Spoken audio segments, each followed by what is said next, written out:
The exchange has begun. Mark has got me an Old Moot Kiwi and lime cider. I've got him an Elvis juice.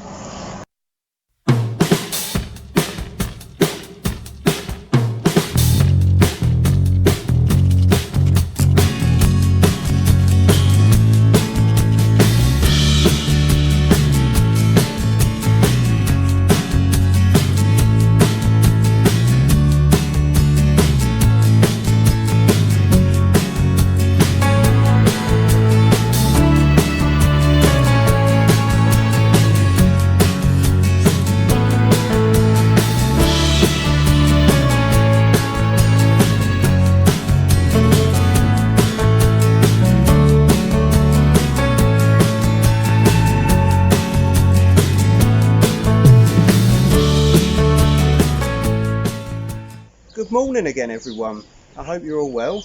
Welcome to another video. I'm joined by Mark from First Class Adventures again. Morning. The deadly duo. And we are in Heybridge Basin in Essex near Maldon. We're doing another walk from the Adventurous Pub Walks in Essex book. This one is 8.5 miles. We're going to be heading along the seawall of the River Blackwater, the estuary, up to Gold Hangar Sailing Club, and then coming back round through Goldhanger back to Heybridge Basin itself here in the free car park. Hope you enjoy the video. You know what I'm going to say. Enough talking, let's get walking. The atmospheric Heybridge Basin is a favourite haunt of walkers, where they can wander by the water and watch the world go by. This route, starting from the basin with its colourful sailing boats, visits the quaint little parish church before heading out to the sea wall and round to Mill Beach. The views of the Blackwater Estuary are immense. At Decoy Point there is a causeway built by the Romans which links the mainland with Osea Island at low tide. After visiting the ancient village of Goldhanger, head for home over the fields, passing the Chigborough lakes to reach the sea wall yet again and finish with a saunter back to the basin. The Chelmer and Blackwater navigation was opened in the 1790s. The newly built canal made use of the River Chelmer, running from Chelmsford through Maldon and onto Heybridge, then joining the River Blackwater for a time before completing the last 1.5 miles to Heybridge Basin, which barely existed in pre-canal days.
Close to the shore is Northey Island, Osea Island nearer the sea coast, and even the towers of Bradwell Power Station merge into the scenery at this distance. If it is a clear day, we may be able to pick out just to the right of the power station a tiny silhouette of St Peter's Chapel, built in the 7th century by St Ced.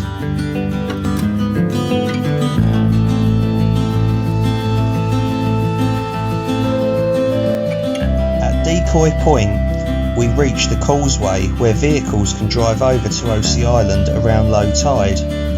At the turn of the century, Osea was a home for reforming alcoholics, though sometimes not so reforming, as it is said that Gold Hangar residents were bribed to leave bottles tied to rocks on the island shores to be recovered at lower tides. Please note that there are no public rights of way on the island, and public access is only available with the permission of the owner.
It's about 2 PM now and it's time for lunch, so we've come off of the seawall footpath. We're approaching Gold Hangar, so that's going to be our turnaround point. We've come down to sort of a little bit of beach here at Bounds Farm on the Blackwater Estuary. Osea Island is across the water. We're going to stop here for a bite to eat, cook some lunch, have a cider or two, and then we'll be heading up to, as I said, Gold Hangar Creek. There's the sailing club up there, and I think it's somewhere around there that we turn and head inland and start heading back towards Heybridge Basin where the cars are parked.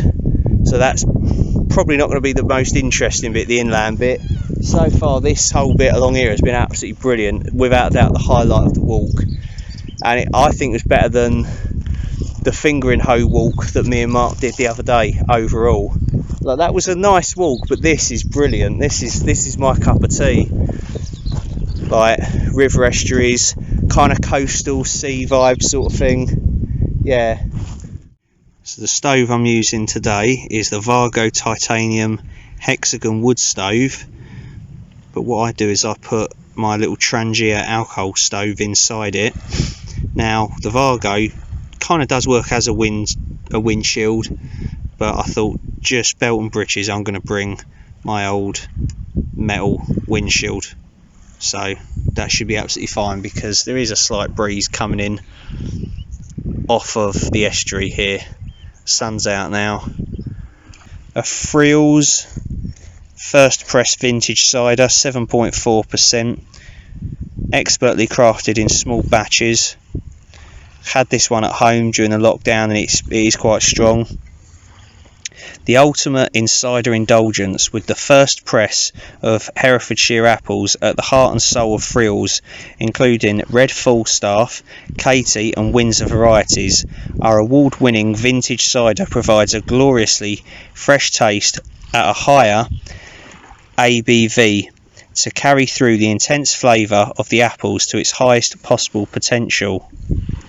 And Mark, of course, very kindly got me an Old Moot kiwi and lime cider, one of my favourites, 4%. The food, aside from the protein bars, tub of instant mashed potatoes, ration pack, toffee pudding and toffee sauce, a vegetable korma from a ration pack, vegetables in a mild and creamy coconut sauce. I had it left over and I thought, yep, that'll do. And then just, as I said, protein bars, coffees, hot chocolates, cola drink mix, just odds and sods really. Yep, sorted. Bon appetit. Enough yakking and let's get snacking.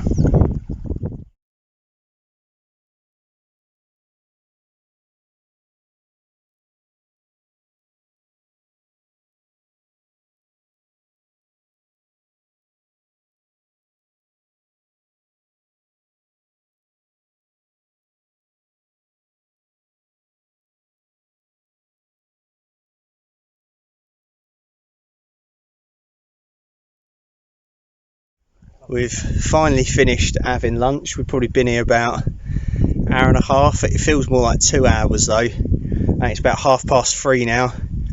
And it feels hotter. The sun's really sort of come out now and it's pretty warm. Seen quite a few people walking up and down the footpath and that. They all think we're weirdos. Sat down on the foreshore eating. I've got the, don't know if you can see it. Enough talking, let's get walking t-shirt on from James and Mary from Bad Hair Adventures. Cheers again. I'm not going to be selling these. It would be pretty cool though. It'd be quite a funny idea to have your own merchandise, but I'm not planning it anytime soon. As I say, that's making money from the channel. But the idea of merchandise with like a slogan that you started as a joke would be quite humorous really, and quite unbelievable. So but I'll settle for just the one t-shirt for now anyway.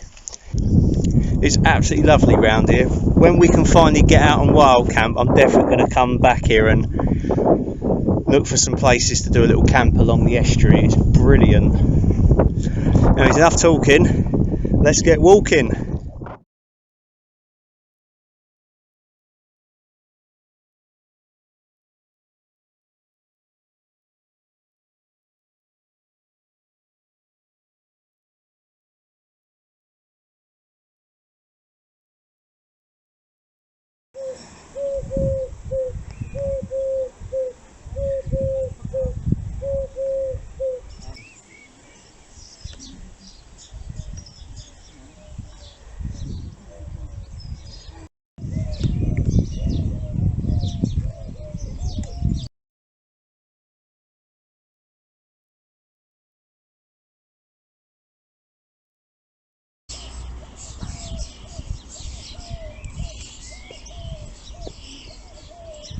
This is the church in Gold Hangar. The tower, the chapel and the 3-bay roof of the nave all date from medieval times. The large churchyard with its many chestnut trees is a glowing mass of red and gold in autumn.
It's coming up to 7 PM. It's not, is it? And yeah, it is nearly 7 p.m.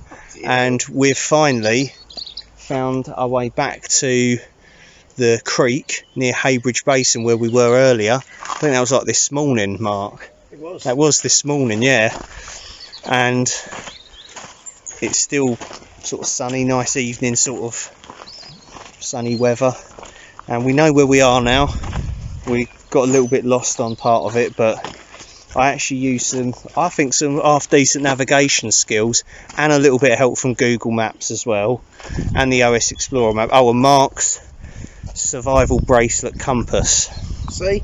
It did actually work. It did actually get us out of trouble. I know people bash them, but honestly it worked. Anyway, we're back out here, and we found earlier on this morning a couple of little benches tucked away by the creek off of the footpath. Be ideal for a little wild camp, honestly, a little sort of stealth camp, and we're gonna sit there and have a drink. Okay, so we're sat on these little benches tucked away off of the path. Mark is just over there, sat on the other one, social distancing, he's filming, and there's sort of a couple of little pockets of like the grass and stuff that's, you know, it's way above the high tide mark. There's no way any water gets to this because, I mean, look, the ground is dry as a bone, and it is quite close to some apartments and stuff, but you're tucked so far out of the way. If you was quiet enough and you just had like a bivvy bag or a very small tent, you could easily do a little stealth camp here and just keep quiet, you know, don't have any lights too bright, no fires of course, and you could easily do it. And you've got this amazing view, hence why I'm not turning the camera around to look at my ugly mug. You just got to look at this. That is one of the best views of the whole walk, and I thought this is a fitting way to kind of end the video and have the old moose cider that Mark has very kindly given me. So thank you everyone for watching. Cheers Mark for giving me this cider. Cracking little cider.